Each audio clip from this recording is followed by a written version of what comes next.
തകർക്കപ്പെട്ട ക്ഷേത്രങ്ങൾ പരമ്പരയുടെ പുതിയ അധ്യായത്തിലേക്ക് എല്ലാവർക്കും സ്വാഗതം. ഇന്ന് മലപ്പുറം ജില്ലയിൽ കുണ്ടോട്ടി താലൂക്കിൽ മുതുവല്ലൂർ വില്ലേജിൽ വിളയിൽ എന്ന് പറയുന്ന സ്ഥലത്തുള്ള പരുത്തിക്കോട്ടുമണ്ണ മഹാദേവ ക്ഷേത്ര ഭൂമിയിലാണ് ഇന്ന് എത്തിച്ചേർന്നിട്ടുള്ളത്. ഇവിടെ തകർക്കപ്പെട്ട ഒരു മഹാദേവ ക്ഷേത്രത്തിൻ്റെ അവശിഷ്ടങ്ങൾ കാണാം, ഒരു ശ്രീകോവിൽ കാണാം. ഐതിഹ്യവും ചരിത്രവും കെട്ടുപണഞ്ഞു കിടക്കുന്ന ഒരു ക്ഷേത്രഭൂമിയാണിത്. ഈ ക്ഷേത്രഭൂമിയിലെ ചരിത്രവും ഇതിൻ്റെ കാഴ്ചകളും നമുക്ക് കാണാം.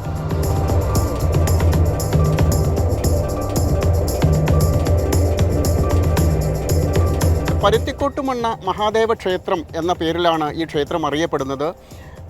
പവിത്രക്കെട്ടുമണ്ണ അത് ലോപിച്ചാണ് പവിത്രക്കോട്ടുമണ്ണ ആയതെന്നാണ് ഈ ക്ഷേത്രവുമായി ബന്ധപ്പെട്ട സ്ഥലനാമ ചരിത്രം.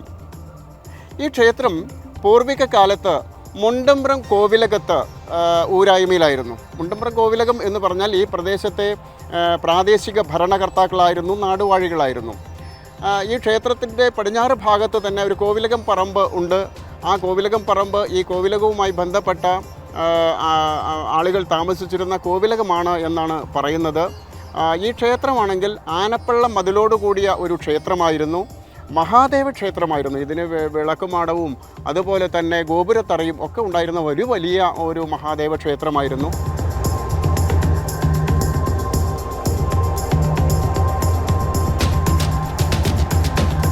ഈ 33 സെൻറ്റിലും ഈ ക്ഷേത്ര ഈ 33 എന്നില്ല, ഈ ക്ഷേത്രത്തിൻ്റെ പരിസരത്തിൽ മുഴുവൻ എവിടെ ഒരടി 1/2 മീറ്റർ എവിടെ നമ്മൾ മണ്ണ് കളച്ചാലും ഈ കരിങ്കല്ലിൻ്റെ അവശിഷ്ടങ്ങൾ നമുക്ക് കാണാം.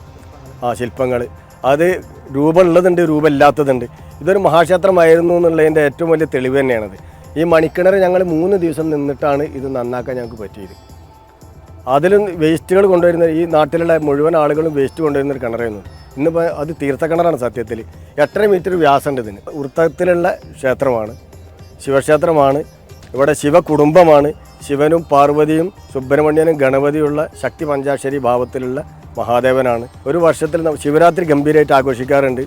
അത് ഉദയം മുതൽ ഉദയം വരെ ഞങ്ങൾ പഞ്ചാക്ഷരി ജപിക്കാറുണ്ട്. മറ്റുള്ള പരിപാടികളില്ല. ഇളനീർ ധാര, കൂവള പുഷ്പാഞ്ജലി 24 മണിക്കൂറും പഞ്ചാക്ഷരി ജപിക്കും. കഴിഞ്ഞ തവണ മാത്രം ജപിച്ചിട്ടില്ല.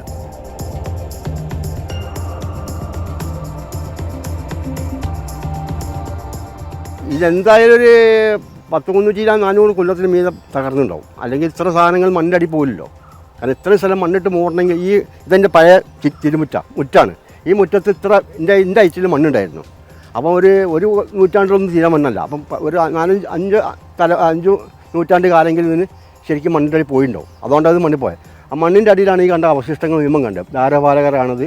പിന്നെ അമ്പലത്തിൻ്റെ സോപാനത്തിൻ്റെ കല്ലാണത്. പിന്നെ അവിടെ കണ്ണ്. ഇങ്ങനെ എല്ലാ സാധനം, അമ്പലത്തിൻ്റെ എല്ലാ സാധനം ഉണ്ട്. കനദ്വാരമുണ്ട്. ആ കനദ്വാരമാണ് ആ ശിവലിംഗത്തിൻ്റെ മോഡലിലെ 3 ഭാഗത്തുള്ളത്. ഈ കണ്ട സാധനം മുഴുവൻ ഇവിടെ മണ്ണ് മാറ്റി പറഞ്ഞു. ഞങ്ങൾ ഒന്നും ഇവിടുന്ന് കൊണ്ടുപോയിട്ടില്ല.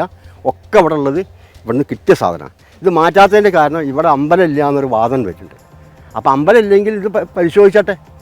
ആ കല്ലൊക്കെ എങ്ങനെയാണ് നമ്മളിവിടെ കൊണ്ടുവരിക? ഒരു വഴിയില്ലാതെ. അപ്പം ഇത് ഇവിടെ നിലവിലുള്ള സാധനമാണ്. അതുകൊണ്ടാണ് ഈ സാധനം കൊണ്ട് മാറ്റപ്പെടാത്തത്. ഇത് മുഴുവൻ അവിടെ ഇന്ന് കിട്ടിയതാണ്.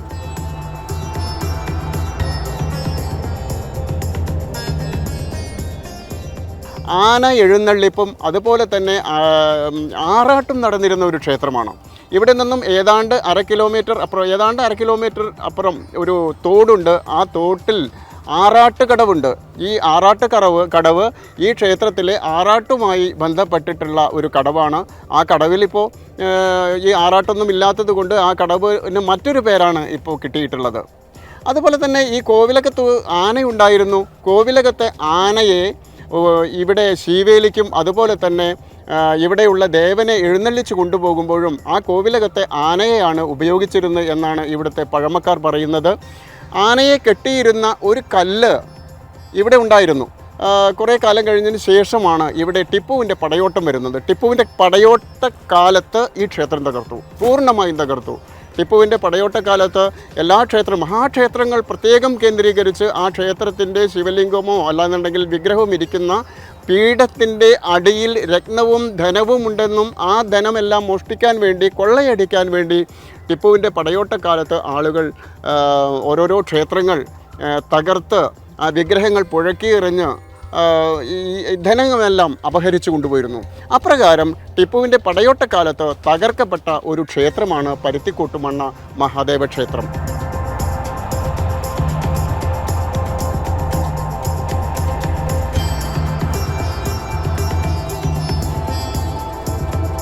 ഈ ക്ഷേത്രത്തിലെ ഒരു പ്രധാനപ്പെട്ട കൗതുകമുള്ള ഒരു കാഴ്ചയാണ് ഇപ്പോൾ എൻ്റെ കയ്യിലിരിക്കുന്നത്. ഇതിൻ്റെ തൊട്ടിപ്പുറത്ത് കുറേ അവശിഷ്ടങ്ങളുണ്ട്. ഇത് പട്ടിയുടെ അവശിഷ്ടങ്ങളാണ്. ഇവിടെയുള്ള ആളുകളോട് ചോദിച്ചപ്പോൾ, ഇവിടെയുള്ള ഭക്തജനങ്ങളോട് ചോദിച്ചപ്പോൾ ഇത് അവർക്കൊന്നും ഓർമ്മയിലില്ല, ഇങ്ങനെ ഈ പട്ടിയുടെ വഴിപാട് കൊടുത്ത ഒരു ഓർമ്മയൊന്നും അവരുടെ അച്ഛൻ്റെയോ അച്ചച്ചൻ്റെ കാലത്തൊന്നും ഇല്ല എന്നാണ് പറയുന്നത്. അതുകൊണ്ട് തന്നെ ഇതിന് നൂറ്റാണ്ടുകളുടെ പഴക്കമുണ്ട്. എന്തുകൊണ്ടാണെന്ന് അറിയില്ല. ഇത് കൃഷിയുമായി ബന്ധപ്പെട്ട ഒരു വഴിപാടാണ് എന്ന് മാത്രമാണ് ഇവിടെയുള്ളവർക്ക് അറിയാം. എന്നാൽ ഇത് കാലാത്മക ശാസ്താക്ഷേത്രങ്ങളിൽ നൂറ്റാണ്ടുകളായി നൽകി വരുന്ന ഒരു വഴിപാടാണ്. ഈ വഴിപാടിൻ്റെ പേര് നായ് വയ്പ്പ് എന്നാണ്. നായ് വയ്പ്പ്, നായ്ക്കളെ സമർപ്പിക്കുക എന്നുള്ളതാണ്. ഇത് കേരളത്തിൻ്റെ പല ഭാഗത്തും, ഇതിപ്പോൾ പ്രത്യേകിച്ച് കാസർഗോഡ് മേഖലയിലൊക്കെ ഞാൻ പോയ സ്ഥലത്ത് ചെറിയ മലയെ പോലെ ഇങ്ങനെ കൂട്ടിയിട്ടിരിക്കുന്നത് കാണാം, ഇതുപോലുള്ള പട്ടിയുടെ ശില്പങ്ങൾ. നായ് വയ്പ്പ്. അപ്പോൾ ഈ നായ് വയ്പ്പിന് ഈ കാലാത്മക ശാസ്താക്ഷേത്രങ്ങളിൽ നായ്ക്കളെ മാത്രമല്ല പൂച്ച, എലി തുടങ്ങിയിട്ടുള്ള ഇതുപോലുള്ള കളിമണ്ണിൽ തീർത്തിട്ടുള്ള ശില്പങ്ങൾ വയ്ക്കാറുണ്ട്.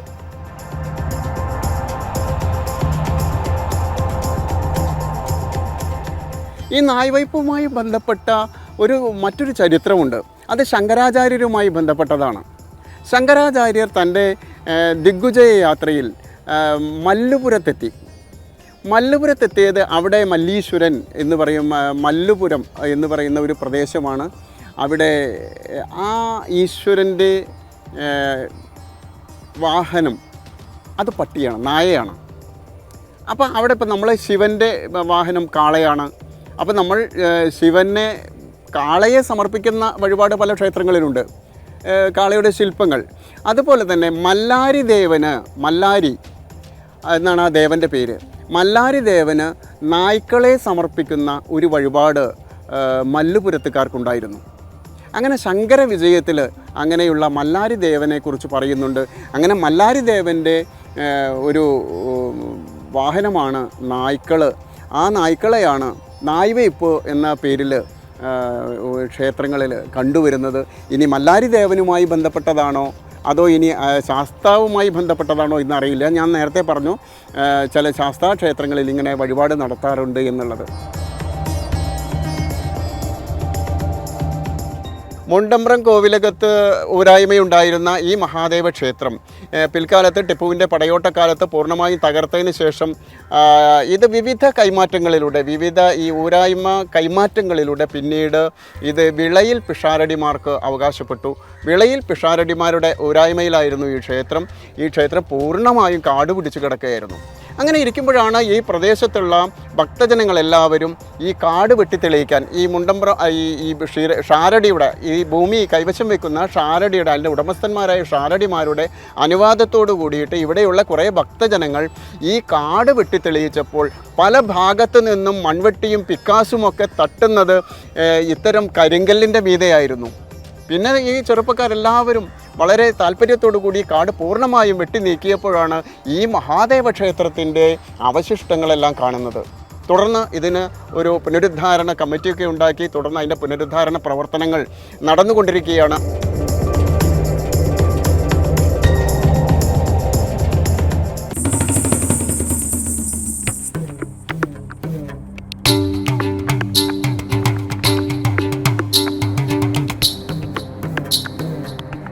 മലപ്പുറം ജില്ലയിലെ പരുത്തിക്കോട്ടുമണ്ണ മഹാദേവ ക്ഷേത്രത്തിൻ്റെ പുനരുദ്ധാരണം ചെയ്യാൻ പോകുന്ന ക്ഷേത്രത്തിൻ്റെ ശ്രീകോവിലാണിത്.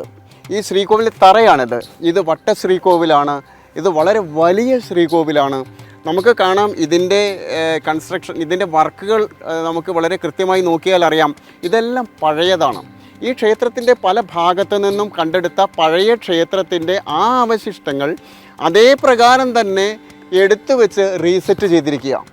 അപ്പോൾ ഇവിടെ ഇപ്പോൾ എനിക്ക് ഓർമ്മ വരുന്നത് നമ്മുടെ ആർക്കിയോളജിക്കൽ സർവേ ഓഫ് ഇന്ത്യയുടെ തലവനായിരുന്ന നമ്മുടെയൊക്കെ പ്രിയപ്പെട്ട ഡോക്ടർ കെ മുഹമ്മദ്, അദ്ദേഹം ഞങ്ങൾ സംസാരിച്ച സമയത്ത് അദ്ദേഹം ഒരിക്കൽ എന്നോട് പറയുകയുണ്ടായി, തകർക്കപ്പെട്ട ഓരോ ക്ഷേത്രവും പുനരുദ്ധാരണം ചെയ്യുമ്പോൾ ആ തകർക്കപ്പെട്ട അവശിഷ്ടങ്ങൾ മാറ്റാതെ അവിടെ കണ്ടെത്തുന്ന ആ ക്ഷേത്രത്തിൻ്റെ അവശിഷ്ടങ്ങൾ തന്നെ ഉപയോഗിച്ചുകൊണ്ട് ആ ക്ഷേത്രം എങ്ങനെയായിരുന്നു പഴയ കാലത്ത് അതേ രീതിയിൽ പുതുക്കി പണിയണം, അതേ രീതിയിൽ തന്നെ തിരിച്ചു കൊണ്ടുവരണം എന്നാണ് ഡോക്ടർ കെ മുഹമ്മദിൻ്റെ ആഗ്രഹവും അഭിപ്രായവും.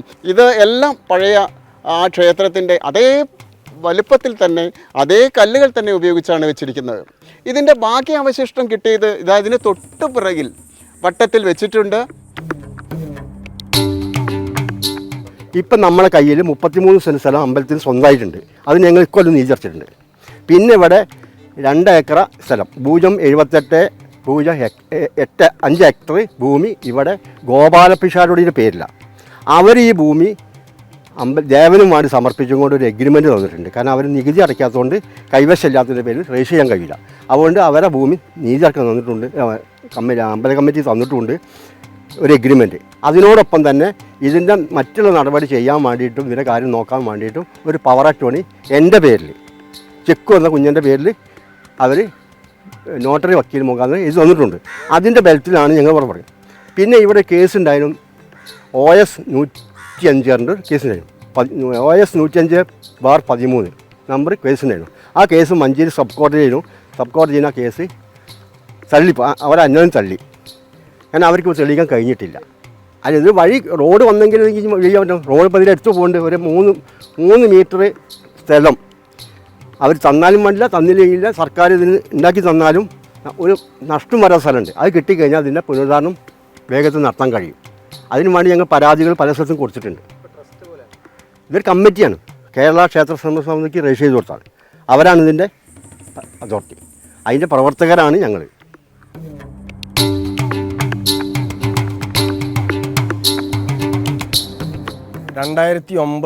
ലാണ് ഈ ക്ഷേത്രം ജീർണിച്ച അവസ്ഥയിൽ കേരള ക്ഷേത്ര സംരക്ഷണ സമിതിക്ക് ഏൽപ്പിച്ചു തരുന്നത്. അത് അന്നത്തെ സംസ്ഥാന പ്രസിഡൻറ്റിൻ്റെ പേരിലാണ് അതിൻ്റെ രജിസ്ട്രേഷൻ ചെയ്തത്. ഇത് ഏക്കർ കണക്കിന് ഭൂമി ഉണ്ടായിരുന്നു, വയലും ഉണ്ടായിരുന്നു. ഇന്നൊന്നുമില്ല. 33 സെൻറ്റ് സ്ഥലമാണ് 2009 നമുക്ക് നിലവിലുള്ള ഒരാളന്മാർ തന്നത്. ആ 33 ഞങ്ങളിവിടെ വരുന്ന സമയത്തില്ല. ഇതിന് റെക്കോർഡിൽ ഇന്നും 6 ഏക്കർ 63 സെൻറ്റ് സ്ഥലം ഇപ്പോഴും ഉണ്ട്.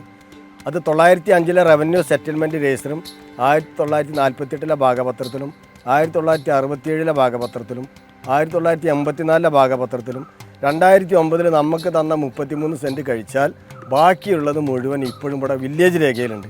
എന്നാൽ ഇതിന് പട്ടയം കൊടുത്തിട്ടുണ്ട്, കുറച്ച് ഭൂമിക്ക് പട്ടയം കൊടുത്തിട്ടുണ്ട്. അതും മുതുവല്ലൂർ വില്ലേജ് ഓഫീസറുടെ തെറ്റായ റിപ്പോർട്ടുണ്ട്. ഈ ക്ഷേത്രം ഹൈദർമാൻ കുട്ടി മകൻ മുഹമ്മദ് അലിക്കുട്ടി കൃഷി ആവശ്യത്തിന് കളച്ചപ്പോൾ കരിങ്കല്ലിൻ്റെ അവശിഷ്ടങ്ങൾ കണ്ടപ്പോൾ തൊട്ടടുത്ത ഹിന്ദുക്കളെ ഏൽപ്പിച്ചു കൊടുത്തു എന്നാണ് വില്ലേജ് ഓഫീസർ റിപ്പോർട്ട് ചെയ്തത്. ആ റിപ്പോർട്ടിൻ്റെ അടിസ്ഥാനത്തിൽ ഞങ്ങൾക്ക് ഇതിൽ 149 പേരെ അരീക്കോട് CI 2023 ഞങ്ങൾക്കിതിൽ കൊണ്ടുവന്നു. അതിൻ്റെ തെറ്റായ റിപ്പോർട്ടാണ്. വില്ലേജ് ഓഫീസർ റെക്കോർഡുകളോ രേഖകളോ വസ്തുനിഷ്ഠമായിട്ടുള്ള അന്വേഷണം നടത്താണ്ടാണ് സ്റ്റേറ്റ്മെൻറ്റ് എടുത്തത്. മാത്രമല്ല ആ സ്റ്റേറ്റ്മെൻറ്റ് ഇന്ന വ്യക്തി ഇന്ന ഡേറ്റിന് ഇന്ന സ്ഥലത്ത് നിന്ന് തന്നു എന്നുള്ളതും അതിൽ കൊടുത്തിട്ടില്ല. ആ റിപ്പോർട്ട് പുനഃപരിശോധിക്കാൻ വേണ്ടിയിട്ട് ഞങ്ങൾ 5 തവണ കൊടുത്തിട്ടാണ് പുതിയ റിപ്പോർട്ട് വന്നത്. ആ റിപ്പോർട്ടിൽ കൊണ്ടോട്ടി തഹസിൽദാരിലെ അഡീഷണൽ ചുമതലയുള്ള ഇലക്ഷൻ വിഭാഗത്തിൻ്റെ തഹസിൽദാർ ഈ ക്ഷേത്രഭൂമി പരിശോധിക്കേണ്ടതാണ്, പട്ടയോ മറ്റ് കൈവശമോ ഉണ്ടെങ്കിൽ അതും പരിശോധിക്കേണ്ടതാണ് എന്നുള്ളത് എഴുതിയിട്ടുണ്ട്. ആ വില്ലേജ് ഓഫീസർ റിപ്പോർട്ടാണ് ഞങ്ങൾക്ക് ഇതിൻ്റെ ഏറ്റവും വലിയ വിലങ്ങുതടി.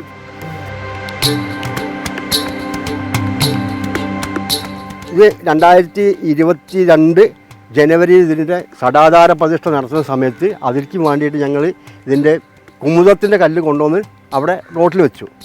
അതൊരു 1.5 ലോഡ് കല്ലുണ്ടായിരുന്നു. അത് ഇങ്ങോട്ട് കൊണ്ടുപോകാൻ വേണ്ടി ഒരു ലോഡ് കൊണ്ടിറക്കിയിട്ട് അതിൽ കുറച്ച് ചെറുവക കല്ലുകൾ കൊണ്ടുവന്നു. ആ കല്ല് ഇവിടെ വെച്ചു. പിന്നെയുള്ള വലിയ കല്ലുകളാണ്. അത് കൊണ്ടുവരാൻ വേണ്ടി ഞങ്ങൾ ശ്രമിച്ചപ്പം അവിടെ ഉന്തുവണ്ടി കൊണ്ടുപോകാൻ പറ്റില്ല, കാരണം തടസ്സപ്പെട്ടു. ആ തടസ്സപ്പെടുത്തിയതിൻ്റെ പേരിൽ അവിടെ നിൽക്കുകയാണ്.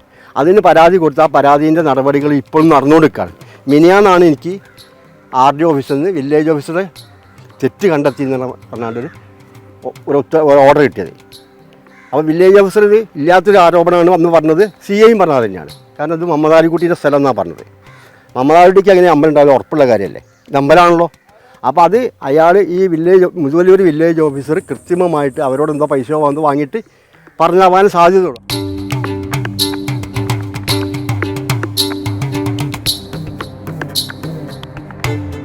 പരുത്തിക്കൊട്ടുമണ്ണ മഹാദേവ ക്ഷേത്രത്തിൻ്റെ ഈ ഭൂമിയുടെ വടക്കു ഭാഗത്താണ് ഇപ്പോൾ ഞാനിവിടെ ഇരിക്കുന്നത്.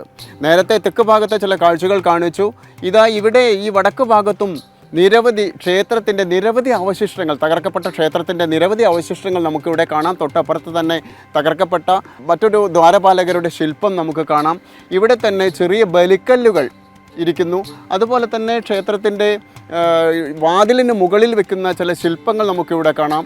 ഞാനിപ്പോൾ ഇരിക്കുന്നത് തകർക്കപ്പെട്ട ആ പഴയ ശ്രീകോവിലിൻ്റെ തറയുടെ മുകളിലുള്ള കല്ലാണ്. ഈ കല്ല് വളരെ വട്ടത്തിൽ വെച്ചിരിക്കുന്നത് വെറുതെ വട്ടത്തിൽ വെച്ചതല്ല, അളവ് നോക്കി വെച്ചതാണ്. അത് അവിടെ ആ തറയുടെ നിർമ്മാണം നടന്നുകൊണ്ടിരിക്കുകയാണ്. ഇനി ഇതെല്ലാം എടുത്ത് ഇതേ രീതിയിൽ അവിടെ വീണ്ടും റീസെറ്റ് ചെയ്യണം. അതിനു വേണ്ടിയിട്ടാണ് ഇത് കല്ലൊന്നും നഷ്ടപ്പെടാതെ വളരെ ഭദ്രമായിട്ട് ഇവർ സൂക്ഷിച്ചിരിക്കുകയാണ്.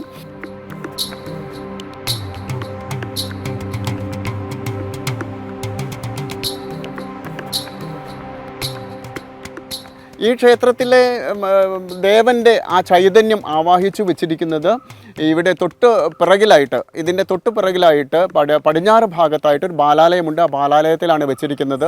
പിന്നെ ഈ ക്ഷേത്രത്തിലെ ഉപദേവന്മാർ എന്ന് പറഞ്ഞാൽ അയ്യപ്പനുണ്ട്, അതുപോലെ സുബ്രഹ്മണ്യനുണ്ട്, ദുർഗാദേവിയുണ്ട്. ഇതിനെല്ലാം പുറമെ ഗുരുവുണ്ട്. ഈ ഗുരുസങ്കല്പം എന്താണെന്ന് വെച്ചാൽ ഇവിടെയുള്ള ഐതിഹ്യത്തിൽ അത് വളരെ വിശദമായിട്ട് പറയുന്നുണ്ട്. ഒരു അവധൂതനായ ഒരു ഗുരുവാണ് ഈ ക്ഷേത്രത്തിൻ്റെ ഉൽപ്പത്തിക്ക് കാരണം എന്ന ഒരു ഐതിഹ്യമുണ്ട്. അതാണ് ഗുരു സങ്കല്പത്തിലുണ്ട്. ഈ ക്ഷേത്ര പുനരുദ്ധാരണം കഴിഞ്ഞാൽ ഇതിനെല്ലാം പ്രത്യേകമായിട്ട് ചില ഉപക്ഷേത്രങ്ങളുണ്ടാക്കും. ഈ ദേവനെ ഇങ്ങോട്ട് മാറ്റി പ്രതിഷ്ഠിക്കും. അതിനുള്ള ഒരു ശ്രമത്തിലാണ് ഇവിടെയുള്ള ഭക്തജനങ്ങൾ.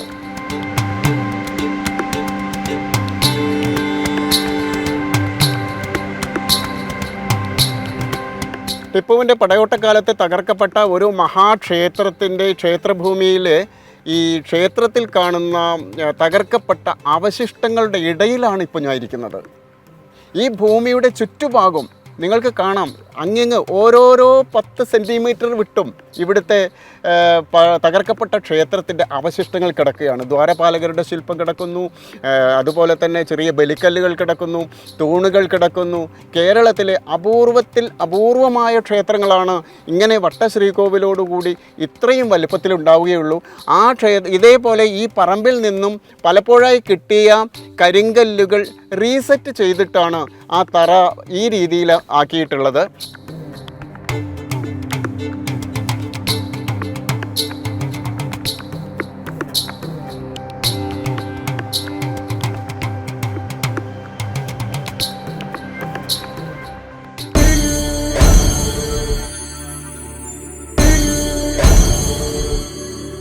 ഇപ്പോൾ എൻ്റെ മുന്നിലിരിക്കുന്ന ഇത് ആ കാലത്ത് തകർക്കപ്പെട്ട ദ്വാരപാലകരുടെ 2 ശില്പങ്ങളിലൊന്നാണ്. നോക്കൂ, ഇതിൻ്റെ കൈകൾ വെട്ടിമാറ്റിയിരിക്കുന്നു. അതിൻ്റെ കഥ, അതിൻ്റെ ചരിത്രം, അതിൻ്റെ വിശ്വാസം, ആ ക്ഷേത്രത്തിൻ്റെ ശ്രീകോവിലിനകത്തേക്ക് കടന്ന് അവിടെയുള്ള ധനം കൊള്ളയടിക്കണമെങ്കിൽ ആരുടെയും തടസ്സം പാടില്ല. ഇവിടെ മനുഷ്യന്മാരുടെ തടസ്സമില്ല, പക്ഷേ ഇവിടെ തടസ്സമുണ്ട്. എന്താണ്? ആയുധധാരികളായ ദ്വാരപാലകരുടെ തടസ്സമുണ്ട്. ഒരു വിശ്വാസമാണ് അവരുടേത്. അപ്പം ആദ്യം എന്ത് ചെയ്യണം? കൈകൾ വെട്ടിമാറ്റിക്കഴിഞ്ഞാൽ പിന്നെ ടിപ്പുവിൻ്റെ സൈന്യത്തെ ആ ശ്രീകോവിലിനകത്തേക്ക് പ്രവേശിക്കുന്നതിന് ഒരു തടസ്സവുമില്ല എന്നാണ് ടിപ്പുവിൻ്റെ സൈന്യത്തിൻ്റെ ഒരു വിശ്വാസം. അങ്ങനെയാണ് ടിപ്പു തകർത്ത എല്ലാ ക്ഷേത്രങ്ങളിലും ഇതുപോലെ ദ്വാരപാലകരുടെ കൈകൾ വെട്ടിയിട്ടുണ്ടാവും, കാലുകൾ വെട്ടിയിട്ടുണ്ടാവും, നെഞ്ചിൻ്റെ ഭാഗം മാറിടം പൂർണ്ണമായി ഛേദിച്ച് കളയാറുണ്ട്. ഇതേപോലെ തന്നെ മറ്റൊരു ദ്വാരപാലകരുടെ ശില്പം ഇതിന് തൊട്ടപ്പുറത്ത് കിടക്കുന്നുണ്ട്. അപ്പോൾ ടിപ്പുവിൻ്റെ പടയോട്ടക്കാലത്താണ് ഈ ക്ഷേത്രം പൂർണ്ണമായും തകർത്ത് എന്നത് പൂർണ്ണമായും വിശ്വസിക്കാവുന്നതാണ്.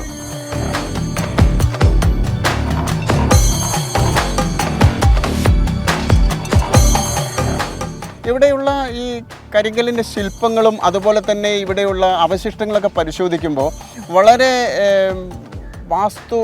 ഇതിൻ്റെ ശില്പകലയിൽ വളരെയധികം പ്രാഗൽഭ്യം സിദ്ധിച്ച ശില്പികളുടെ മേൽനോട്ടത്തിൽ പണിഞ്ഞ ഒരു ക്ഷേത്രമാണ്. എനിക്ക് തോന്നുന്നു ഇത് രുദ്രാക്ഷശിലയിൽ നിർമ്മിച്ചതാണ് ഈ ദ്വാരപാലകരുടെ ശില്പം. ഇതങ്ങനെയാണ് കാണുന്നത്. ഈ മഴയോ വെയിലോ ഏറ്റാലൊന്നും ഈ രീതിയിൽ പരിക്കനൊന്നും ആവില്ല. പക്ഷേ ഇത് രുദ്രാക്ഷ ശിലയിൽ നിർമ്മിച്ച ഒരു ശില്പമായിട്ടാണ് എനിക്ക് തോന്നുന്നത്. ഇതുപോലെ തന്നെ അടുത്ത മറ്റ് ദ്വാരപാലകരുടെ ശില്പവും അങ്ങനെ തന്നെയാണ്. അതുപോലെ തന്നെ വളരെ ചെത്തിമിനുക്കിയ, എന്താ പറയുക, ഉളി കൊണ്ട് ചെത്തിമിനുക്കിയ രീതിയിലാണ് ഈ ഓരോ കല്ലുമുള്ളത്. എത്ര അതിമനോഹരമായ രീതിയിലാണ് ഇതിൻ്റെ കൊത്തുപണികളെല്ലാം നടന്നിട്ടുള്ളത്.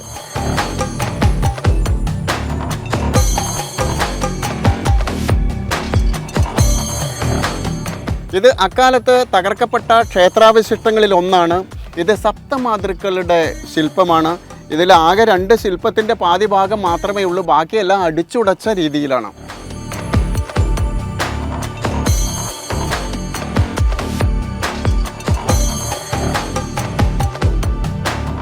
തകർക്കപ്പെട്ട ഒരു ക്ഷേത്രത്തെക്കുറിച്ച് പഠിക്കാൻ വരുന്ന ഒരു ഗവേഷകന് ഏറ്റവും അനുയോജ്യമായ ഒരു ദേവഭൂമിയാണ് പരുത്തിക്കോട്ടുമണ്ണ മഹാദേവ ക്ഷേത്രം. ഇവിടെ തകർക്കപ്പെടലിൻ്റെ ആഴത്തിലുള്ള മുറിവുകളേറ്റ ശില്പങ്ങൾ, വിഗ്രഹങ്ങൾ എല്ലാം ഇവിടെ നമുക്ക് കാണാൻ സാധിക്കും. ടിപ്പുവിൻ്റെ പടയോട്ടക്കാലത്ത് നടന്ന ഭീകരമായ ഒരു അക്രമത്തിൻ്റെ, ഹാമറിങ്ങിൻ്റെ ഒരു പരിച്ഛേദമാണ് ഇവിടെ കാണുന്ന ക്ഷേത്രാവശിഷ്ടങ്ങൾ.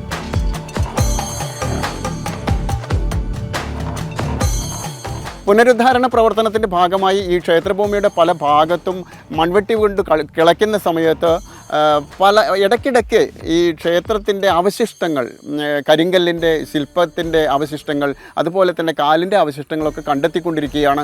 അങ്ങനെ കണ്ടെത്തിക്കൊണ്ടിരിക്കുന്ന ക്ഷേത്രങ്ങളുടെ അവശിഷ്ടങ്ങളാണ് ഇങ്ങനെ കയറ്റിയിട്ടുകൊണ്ടിരിക്കുന്നത്. നമ്മൾ ഈ കാണുന്നത് മുഴുവൻ ആ രീതിയിൽ കൊത്തിക്കിളയ്ക്കുമ്പോൾ കിട്ടുന്നതാണ്. ഇനിയും കൊത്തിക്കിളച്ചാൽ കിട്ടും. ഭൂമിക്കടിയിൽ ഇനിയും ക്ഷേത്രത്തിൻ്റെ അവശിഷ്ടങ്ങൾ ഉണ്ടെന്നാണ് ഇവിടുത്തെ ഭക്തജനങ്ങൾക്ക് പറയുന്നത്. എല്ലാ ക്ഷേത്രാവശിഷ്ടങ്ങളും വെളിച്ചത്തിലേക്ക് കൊണ്ടുവന്ന് ഈ ക്ഷേത്രത്തെ ഒരു മഹാക്ഷേത്രമായി ഉയർന്നു കാണട്ടെ.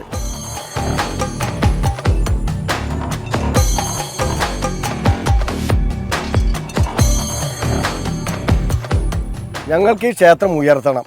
ഞങ്ങളിപ്പോൾ 15 വർഷമായിട്ട് കാത്തിരിക്കുകയാണ്. ഈ ക്ഷേത്രം ഉയരണമെന്നുണ്ടെങ്കിൽ ഇതൊക്കെ ഒരു വാഹനം ഇങ്ങോട്ട് വരണം. മിനിമം ഒരു 3 മീറ്ററിൻ്റെ റോഡെങ്കിലും വേണം. ഈ റോഡിന് ഈ ക്ഷേത്രത്തിന് ഇത്രയും സ്ഥലങ്ങളുണ്ടായിട്ട് ഒരു നടന്നു വരാനുള്ളൊരു വഴി പോലും ഇല്ലാത്തൊരു കണ്ടീഷനാണ്. ഇവിടുത്തെ പഞ്ചായത്ത് മെമ്പർ, ഇവിടുത്തെ പള്ളി കമ്മിറ്റിക്ക് വരെ MP, MLA, റവന്യൂ മന്ത്രി, മുഖ്യമന്ത്രി തുടങ്ങിയിട്ടുള്ള സകലമാന ആളുകൾക്കും ഞങ്ങൾ പരാതി കൊടുത്തിട്ടുണ്ട്. ആ ഒരാളെടുത്തുനിന്ന് ഞങ്ങൾക്ക് ഒരു റെസ്പെക്റ്റ് കിട്ടിയിട്ടില്ല. വേണ്ട രീതിയിലുള്ള ഒരു പരിശോധനകളോ ഒരു വിചിന്തനങ്ങളോ നടന്നിട്ടില്ല. അത് നടത്തണം. ഇതിന് വഴി ഉണ്ടാവണം. ആ വഴി ഉണ്ടാകണം എന്നുണ്ടെങ്കിൽ 323, 325 വില്ലേജ് രേഖയിലെ, റവന്യൂ രേഖയിലെ BTR ഒന്ന് ഒരുമിപ്പിച്ചാൽ തന്നെ അത് നടക്കാവുന്നൊരു കേസുള്ളൂ. ബന്ധപ്പെട്ട അധികാരികൾ അത് ചെയ്തു തരണം. കലക്ടറെ ഞങ്ങൾ അനവധി തവണ കണ്ടിട്ടുണ്ട്, SP ഞങ്ങൾ കണ്ടിട്ടുണ്ട്. ഇതിലേക്കൊരു വഴി ഉണ്ടാക്കാൻ എല്ലാ ഭക്തജനങ്ങളും ഈശ്വരവിശ്വാസികളും ഇതിനെ സഹായിക്കണം. ഈ ക്ഷേത്രം നമുക്ക് ഉയർത്തണം.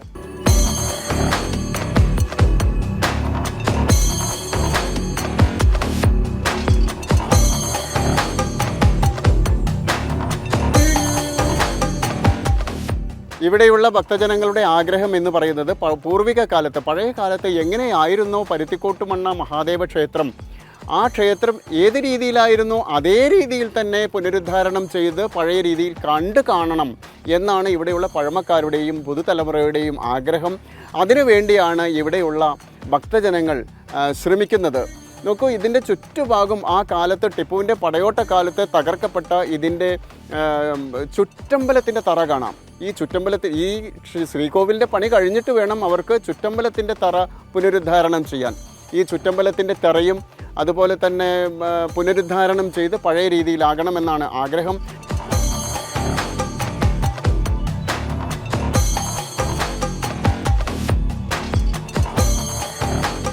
ഐതിഹ്യവും ചരിത്രവും കെട്ടുപിണഞ്ഞു കിടക്കുന്ന മലപ്പുറം ജില്ലയിലെ കുണ്ടോട്ടി താലൂക്കിൽ മുതുവല്ലൂർ വില്ലേജിലുള്ള വിളയിൽ മഹാദേവ ക്ഷേത്ര ഭൂമിയുടെ കാഴ്ചകളും ചരിത്രവും വർത്തമാന കാഴ്ചകളും എല്ലാം ഈ എപ്പിസോഡിലൂടെ ഞങ്ങൾ നിങ്ങളെ കാണിച്ചു. ഇതുപോലെ കേരളത്തിൻ്റെ 2 ഭാഗത്തും, കേരളത്തിൻ്റെ തെക്കും വടക്കും ഭാഗങ്ങളിൽ നിരവധി ക്ഷേത്രങ്ങൾ തകർന്ന് കാടുമൂടി കിടക്കുന്നുണ്ട്. ഓരോ ക്ഷേത്രത്തിലേക്കും ജനൻ TV കടന്നു ചെല്ലും. ആ ചരിത്രവും ഐതിഹ്യവും നിങ്ങളെ കാണിക്കും. മറ്റൊരു ക്ഷേത്രത്തിലെ കാഴ്ചകളുമായി അടുത്ത എപ്പിസോഡിൽ കാണുമ്പോഴേക്ക് എല്ലാവർക്കും നമസ്കാരം.